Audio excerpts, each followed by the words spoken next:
Melalui game ini, kita akan mendalami strategi posisional pion mayoritas yang diperagakan Hikaru Nakamura saat menghadapi master internasional asal Cina. Hikaru membuka permainan dengan ready opening, tetapi sesudah pion D5, pion E3, dan pion C5, dia transposisi ke Nim Solarsen attack pion B3. Pion A6, pion C1, budak C6, dan Hikaru mulai membuka kemungkinan untuk menciptakan pion mayoritas di sayap menteri dengan memainkan pion D5. Kalau pion ini dimakan, kuda makan, Hikaru akan punya pion mayoritas, dan ini adalah keuntungan posisional yang sangat signifikan.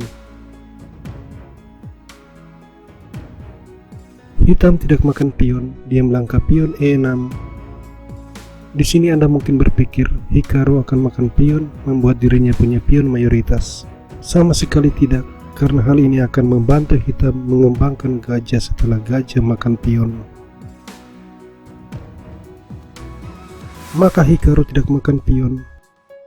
Yang akan dia lakukan sekarang adalah mengembangkan kuda menterinya dan menunggu hitam mengembangkan gajah gelap.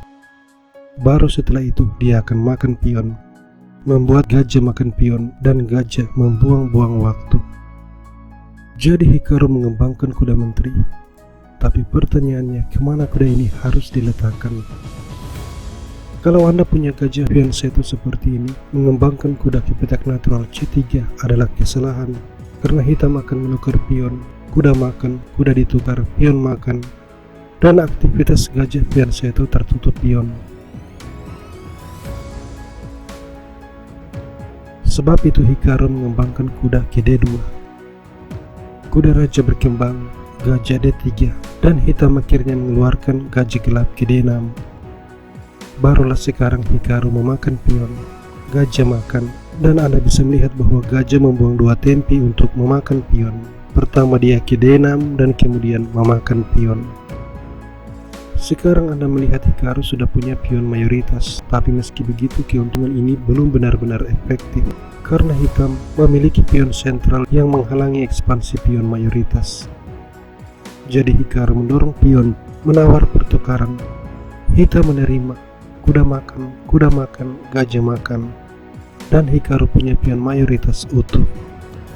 Maka sesuai teori, semakin berkurang perwira, semakin besar kesempatan untuk menang. Hitam melanjutkan gajah skak. Hikaru tidak menutup serangan ini tetapi menghindarkan raja, otomatis menyerang pion sekaligus menawar pertukaran menteri. Hitam rokade dan Hikaru menukar menteri. Benteng makan, lalu benteng diaduk, dan hitam menolak. Dia melakukan interference gajah. Hikaru memaksakan pertukaran perwira dengan kuda E5. Kuda ditukar, gajah makan, dan hitam memutuskan gajah C6 mengadu gajah dan benteng. Tentu saja ini sebuah kesalahan. Hikaru menukar gajah, pion makan merusak struktur pion. Selanjutnya dia menyerang benteng untuk memaksa benteng meninggalkan file D dan atau melakukan pertukaran. Hitam menolak keduanya. Dia bertahan di file D dengan benteng D5, tapi benteng kembali diserang, memaksa dia menukarkan diri. Benteng makan menguasai file D. Benteng mengancam gajah. Benteng di baris ke-7. Gajah C5, gajah A5, raja F8, pion mengancam gajah, raja mengancam benteng, benteng B7, gajah ke petak D4, lalu pion C5, gajah F6, dan benteng A7. Hitam mengadu gajah, tapi gajah ditukar.